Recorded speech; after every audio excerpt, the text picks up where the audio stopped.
Righty. Thank you all for joining here, Bluefly Town Hall, June 12th. We have Jürgen Haas on the line with us here today to talk about ECA improvements with workflow, and just real excited to have you here. We were just before starting the recording talking about AI and how the collective is involved with sort of pushing the envelope as far as AI is concerned, and getting Drupal to be sort of source of help in the AI community in general. And we'd love to hear more from you about the workflow modeler or anything else that you might have on your mind here today. So welcome, Jürgen. Thanks, Nora, for the introduction, and thanks for having me today.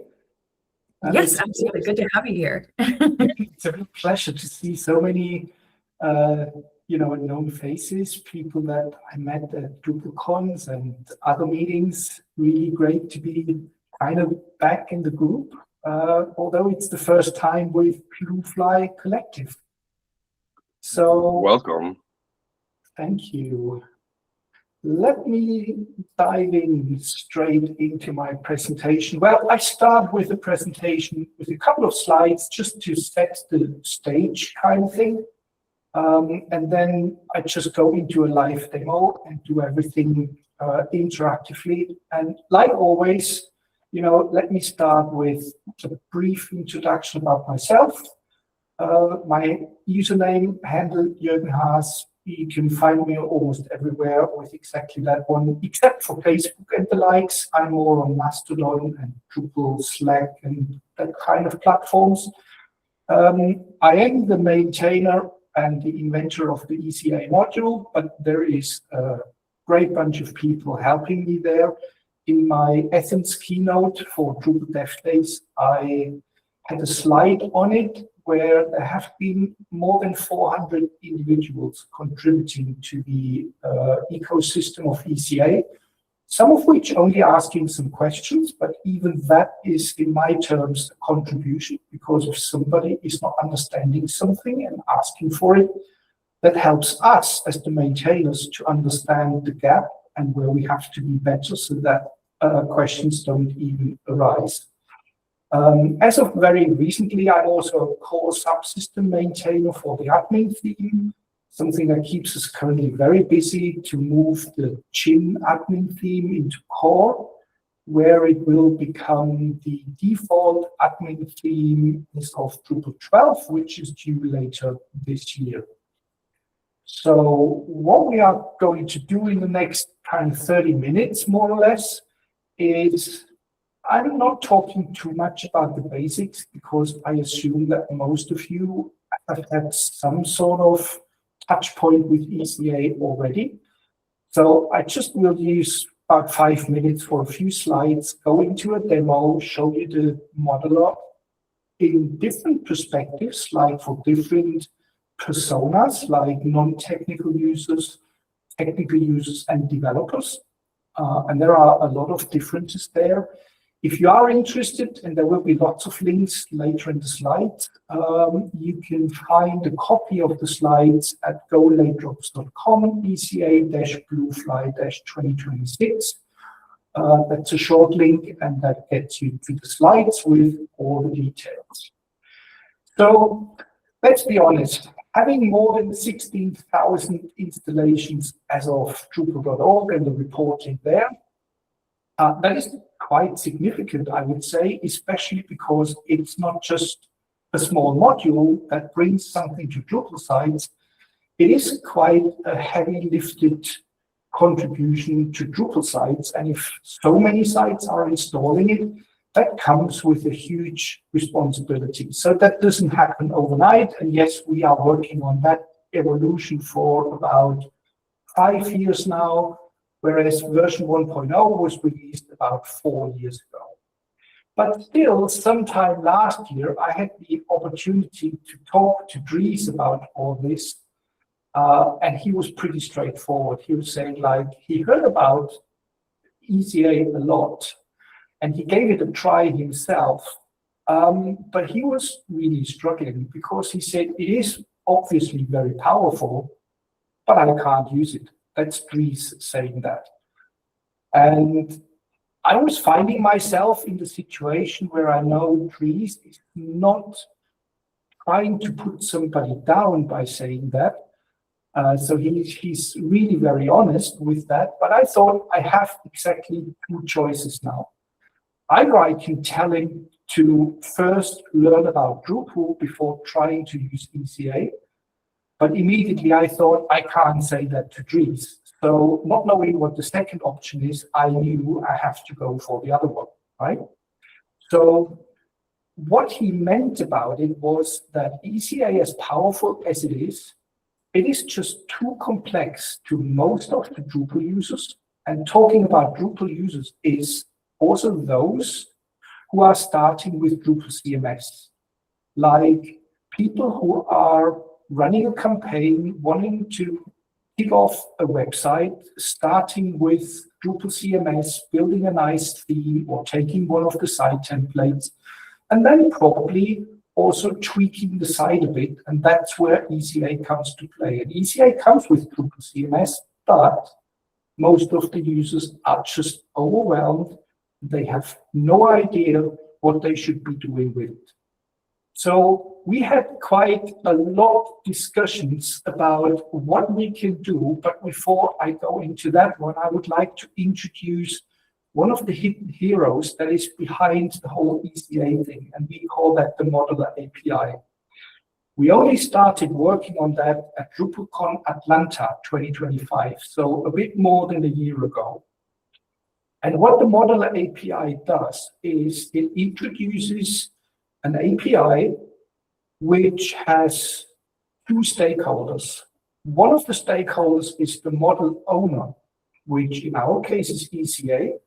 So ECA has config entities. They are pretty complex. They are defining events, conditions, and actions. And then ECA is a black box that executes upon those config entities. ECA itself doesn't care at all on how those configuration entities come together. Somebody can write them in an editor. Somebody can use the BPMN modeler that we introduced together with ECA 4 years ago, or somebody can develop a completely different modeler. ECA doesn't care about that at all. And that is the second part of this picture, which is the right half, which is modelers. Modelers are tools that allow users in a UI to intuitively drag and drop elements around on a canvas, making sense of them without really knowing what they are doing. They are just putting all the components in a meaningful order. How they get executed is completely irrelevant while they are building a diagram like that. And the Modeler API is actually the bridge between the model owners and the modelers. The two sides don't know anything about each other, but the modeler is allowing the user to use it, and ECA, as the model owner, is then executing upon it. And the fact that we had an abstraction layer like that allowed us to innovate in a very short period of time by simply building a new modeler earlier this year. And we launched it then in Chicago at DrupalCon. And what we did while developing that, we had lots of discussions with people like Emma Horrell, Mark Dodgson, both of which they are user experience specialists. The kind of questions they asked to me and the rest of the development team was a lot like, well, what's actually the problem that you want to solve by providing those tools? And that sounds like a very simple question, but when you go into it, it's very hard to answer. And we realized that we do have potential users for Drupal site customization who, whichever effort we put into making the UI better, they will never ever be candidates for using that. Like, for example, if we build workflows, we are using things like loops, like going through a list of entities and repeating the same steps for each element within that list. If we talk about a loop, we realized that 80% of the audience we lost immediately because they have no idea what a loop should be. Now, if we want to train them what that is, we are trying to make them developers. And that's not what we should do. Like, if there is a marketeer, they are very good in what they are doing. There is no point on earth trying to turn them into a developer, which they should be, even if the programming tool is visual.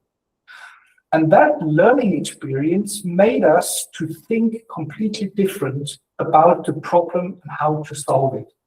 So this is now time going into the demo, and I'm just doing that on a fresh Drupal installation.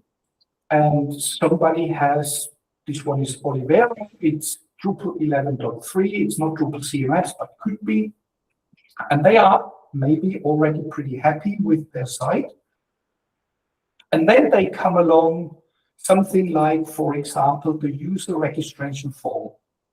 And they come to that one and think, well, that's not bad, but tiny parts of the form I don't like, I want to tweak that. Now, Drupal is great in allowing people to change things, how they come out of the box. Now, what's the option to change a form? Hook form auto. Everybody who is longer with Drupal than maybe 4 or 5 years has at least once used hook form auto, right? That's writing a custom module, that's introducing that hook to change the behavior of a form. Well, the problem is, again, you have to be a PHP programmer to know how to do that. Most people aren't. So we came along with ECA and brought that functionality into the UI, but still only approachable for 1% of the Drupal users, give or take. That's not much, right? So we can scale a lot. So we thought, instead of trying to make ECA with its UI easier to use, why shouldn't we bring that functionality into the UI where they already are? Like in this form, which is just here on the screen. And that's what we did. Now, if somebody is focusing on, for example, the first field, what's new is that lightning bolt. If I click on that, it offers me a list of templates on how that form field could be modified. Like somebody would say, email address, I don't like it, because the right spelling would be with a hyphen. At least that's what all the language tools are telling me all the time. I don't like it myself, but that's always like a highlight. So if we allow them to do that right here in place, click on save. Well, before I do that, just one evidence proof is like ECA config entities. We currently have 2 of them, one of which is a template and the other one is disabled. Now, if I go back to that one and just do what I have done that already. I saved that, I refreshed the page, and my form field label has changed. I can do the same thing again with the username and say, I just want to call that name, but I want to do something additional, like I want to introduce a validation feature, like usernames should be at most 8 characters long. That example doesn't make sense. It's just to show what can be done overall. So we now have 2 things that apply to that username field. If I refresh the screen, we can see not only the email has changed, but also the name field. And if I go a step further, there are more complex things that people probably want to do, like, for example, for a checkbox field. Let's say if the administrator role is assigned to a user, we then want to hide certain other fields because we think they don't make sense for administrators. Like, for example, they don't need to be notified. They don't have to set the language and time zone themselves. Save that, refresh the screen. And we can see administrator is selected, certain fields are missing. If we disable the role, those fields come back. If we enable it, check it again, those fields disappear. All of which is what people are using ECA for all the time. We have done it now here as well, without even knowing that ECA was involved. We don't even know that ECA exists, right? Now, if I go back to that overview page where we see the ECA models and refresh the screen, we can now see there is a third model which has been created in the background on behalf of the user. So the user, instead of creating the ECA model visually, where they probably don't know what to do, they have done it by just applying templates that have been provided for them upfront.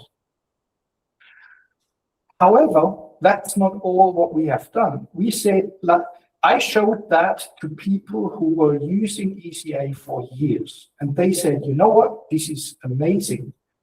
Because even for us as experienced users, it is a great starting point.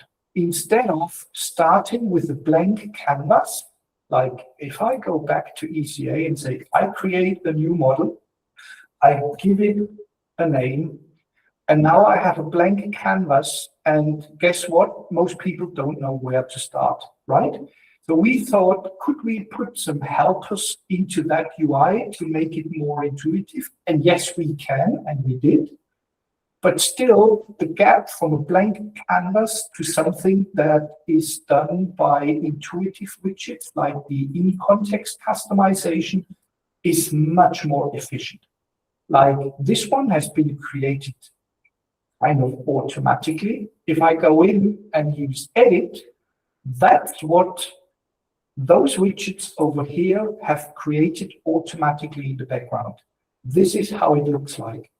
Now, if you've seen ECA before, most likely use the BPMN IO interface, and that was black and white, a little bit gray. It felt like from the last century and not really very modern, and that kept a lot of people away from it. And myself, I was for a long time believing that, you know, colors and other fancy things are not making really the difference. But I was proven wrong. It makes a big difference. A lot of users are just so into that it has to be looking nice, modern, and so on and so forth. Difference that we experience now is so big. But the biggest improvement that most people have been waiting for, and now I'm talking about the more technical users, those who always worked in the UI, is like you are building a model like this, and it doesn't really work, and you want to find out why it doesn't. And that's exactly what we have provided. There is now a test feature available in the UI. For example, you can select the event and then click the test button, and the modeler is now in a waiting position, waiting until that event gets dispatched on that Drupal side once, and then loads all the data, what has happened while the event was executed by ECA. So the modeler is still waiting. I go back to the form. I refresh the form, which triggers that event. I go back to my model, and it has loaded the data and the flow. So just that one single flow that we see here in that column in the middle of the screen has executed 16 steps. 16 steps, although we only have 6 items in the flow. This is because that contains the loop. So that runs through that flow multiple times. And if you want, you can have something like a cinema, like hit the play button, and it walks you through all the steps it has taken. And for each of the steps, it shows you all the variables, all the tokens that have been available at every single step while processing that one. I call that like XDebug on steroids. So PHP programmers know how to use Xdebug. That's a step-by-step debugger in an IDE, where you can walk through your PHP code and see what's happening step by step, but only while it is being executed. With this one, you can do exactly the same thing, but after the event, right? So it's been recorded, and it allows you to go into it and find out what it has been doing, what has been the context, and why went something different than what you expected. I prepared an example which is a little bit more complex than this one, and therefore I disabled the one that we just created, and I enabled the other one. And then I show you what it's doing. Well, I explain you first what it's been doing. When a user register form is being built, right? The same as we did before. Then we have two conditions. If it's being called by an anonymous user, we want to change the email label to your email address. If it's an authenticated user, we want to make a difference. If it's not an admin user, the label should be called the email of the new user, because that person is creating an account on behalf of somebody else.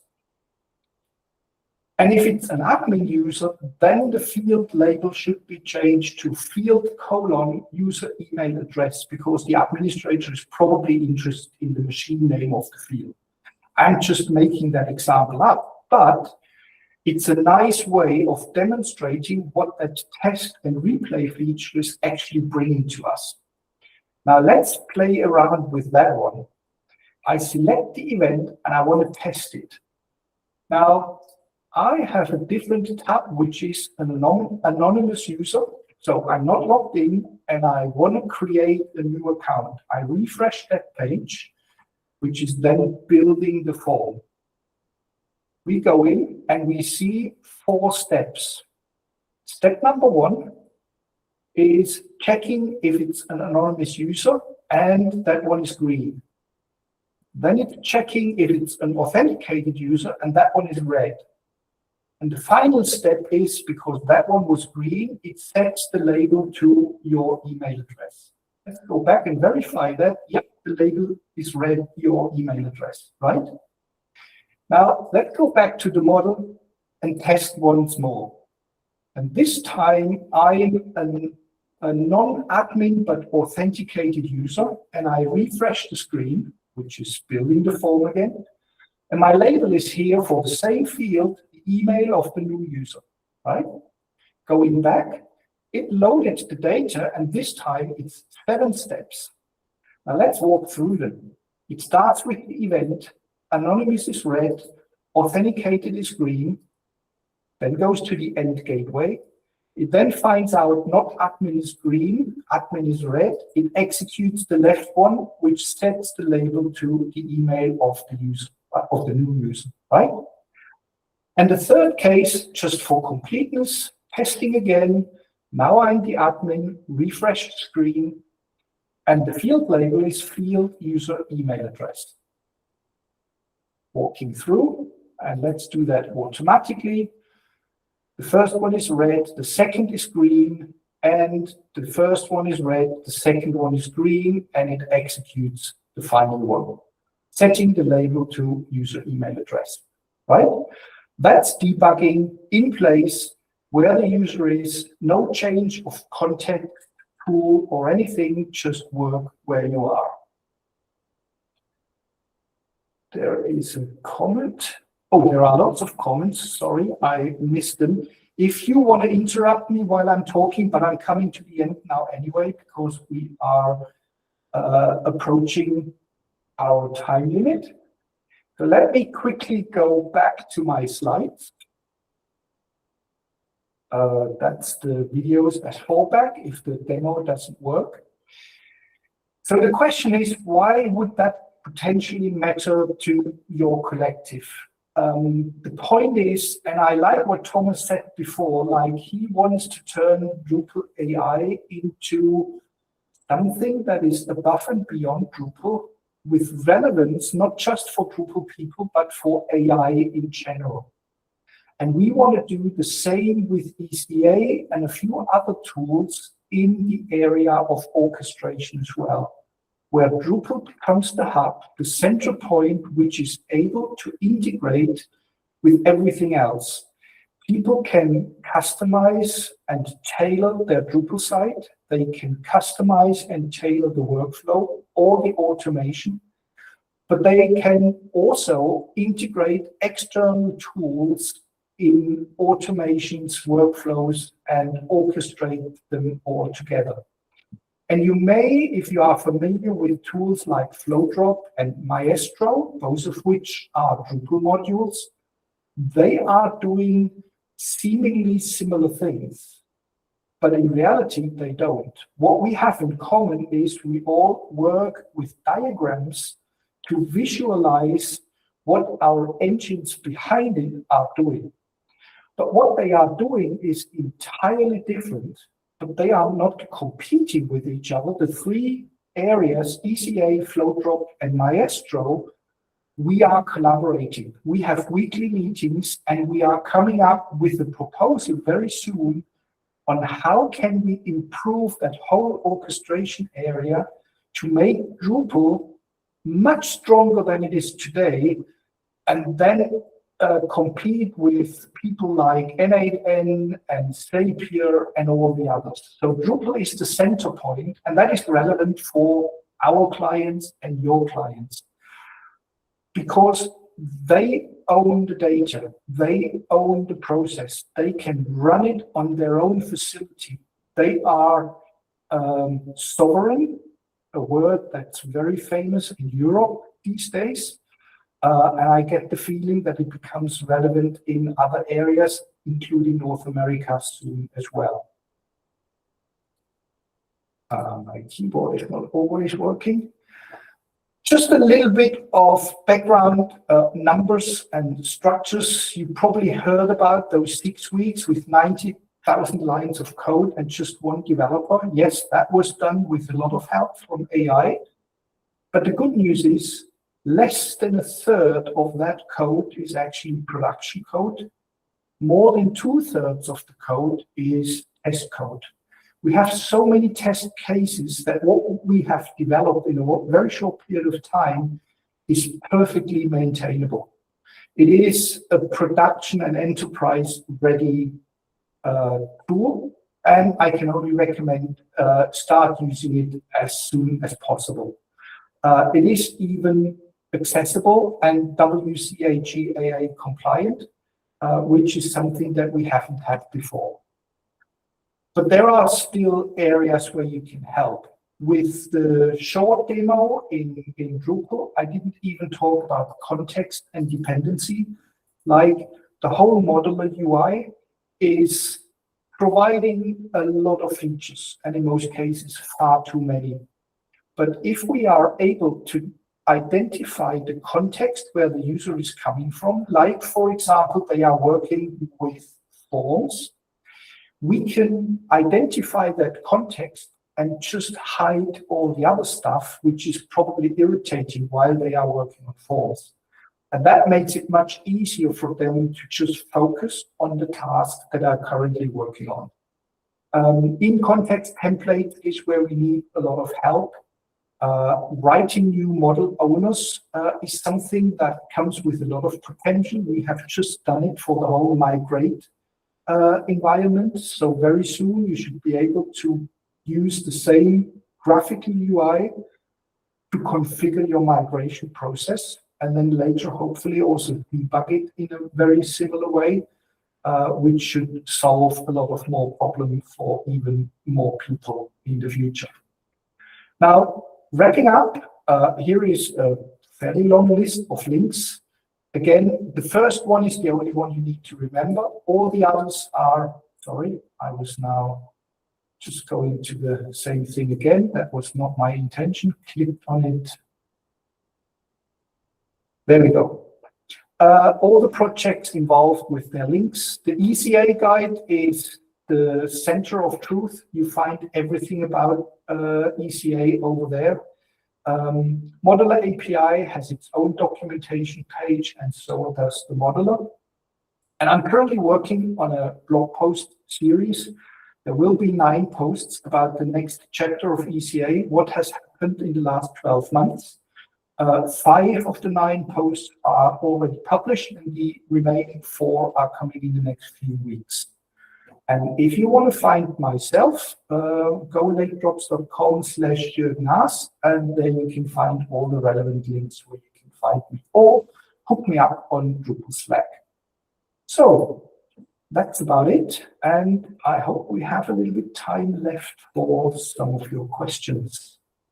All right. Well, thank you so much, Jürgen. This has been really great to have you here today. And I do maybe have a couple questions coming from the collective. One that was one that I had posted. I find it interesting. I've worked in integration space more like outside of Drupal as well many years ago. I worked for a competitor called We Wired Web, who then changed their branding at some point, but they were like a competitor to Zapier. And so I find it really interesting that you have built in this piece in the workflow modeler where there's this X debug sort of process that you have in there. And specifically, I found it interesting that it was like looking forward and seeing what all the steps were before even stepping through those things when you're doing that visually. So maybe that keys into like how workflow modeler and ECA just kind of works behind the scenes anyway. Is that look forward sort of mentality something that's been built in from the beginning? I wonder. Well, the reason is that we are showing not a simulation. So it's not about the modeler is showing you what's going to happen. What we are doing is we are showing you what has happened when that event was really executed on the site. So we are showing that after the whole process has finished, and that we can show all the steps and then allow you to walk through them. Okay. So it's not a live debugging while it's happening. It's showing you what has happened and what was recorded. Got you. So it's actually loaded the entire page, gone through all the logic in the workflow, and then it's displaying. I see. Okay. Yeah. Well, that still makes a lot of sense, because you're able to really, like I said, visually see all the steps right up front. You're maybe even able to click into each of the steps individually, I'd imagine, and really dig in and investigate exactly what it's doing, and with some real data in there to give that sort of similar experience like Zapier, where you're trying to figure out what is the data coming in at this point and going out at this point, that sort of thing. So good stuff. I think we might have a couple other questions.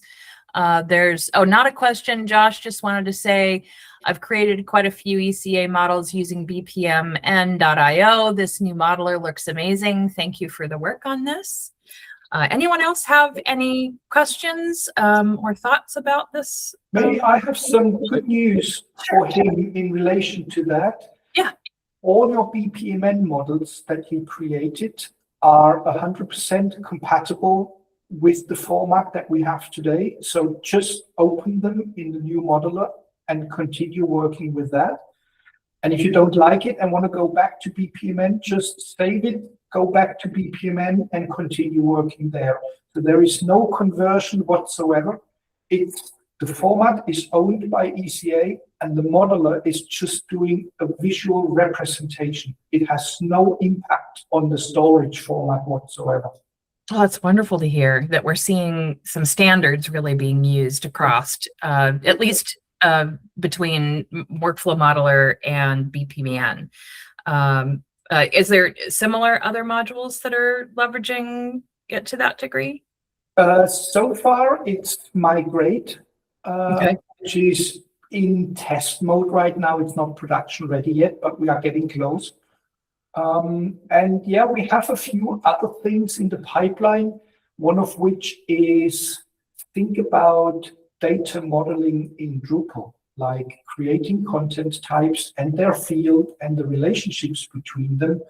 That's something that could probably be done with that model as well. But we decided to address that from a user experience perspective. Like, what is it that users want to do, and how can we make that as easy as possible? And if our tool set is capable of providing that, that's fine. If not, we have to look into something else. That's really good to hear. Anybody else have any questions that they want to jump on and ask? Not a question, but if you have used ECA and people ask you, this solves the two main issues. How do I do my first model, which was a big,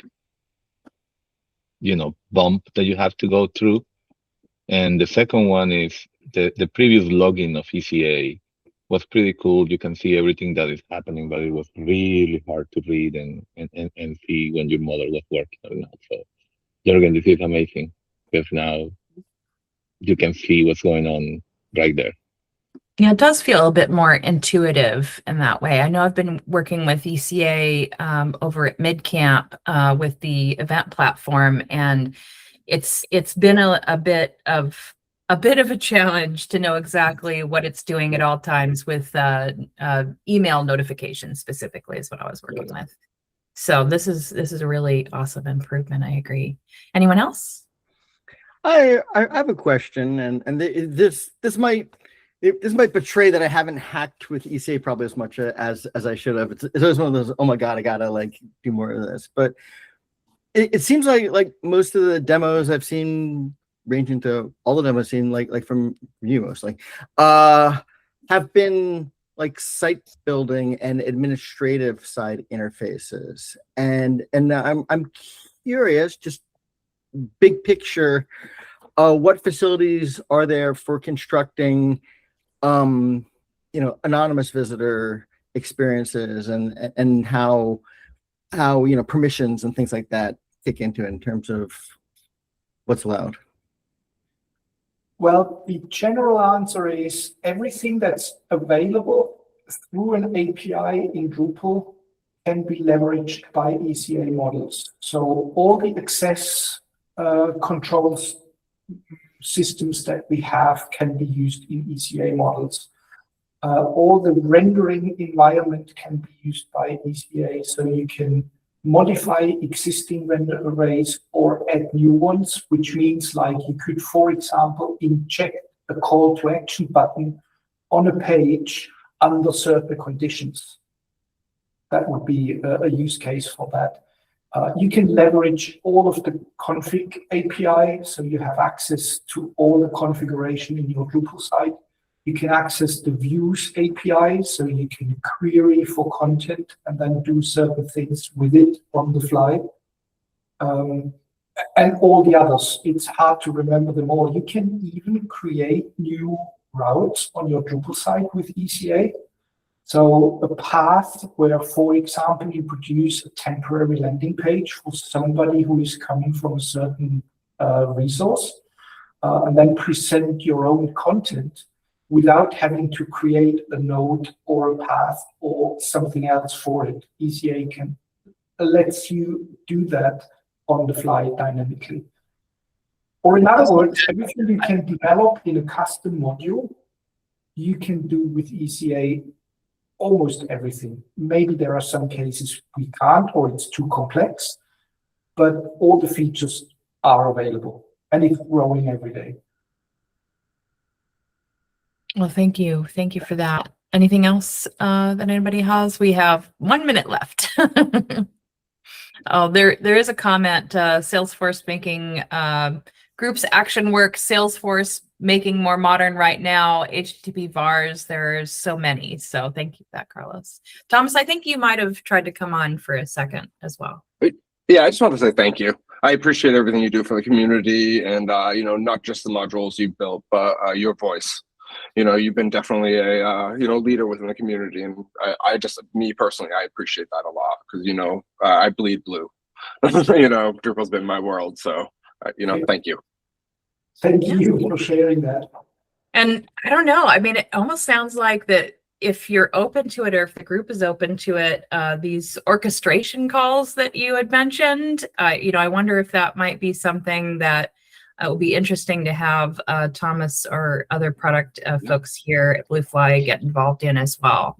Absolutely, yeah. We are just on the way in creating repositories on Drupal.org and creating the foundation so that we can invite more people to participate in that process, because we believe this is one of the next strategic initiatives that will drive Drupal forward. Absolutely. We'll definitely lean on us. And if there are things within the community, if there are areas that you need support, you need to get feedback, please remember us and utilize our team to, however we can help push this forward. We'll do that. Thank you very much. Great. Awesome. Thank you again for joining us here today. And thank you everyone for coming to our town hall. We will see you again next time. Have a great weekend.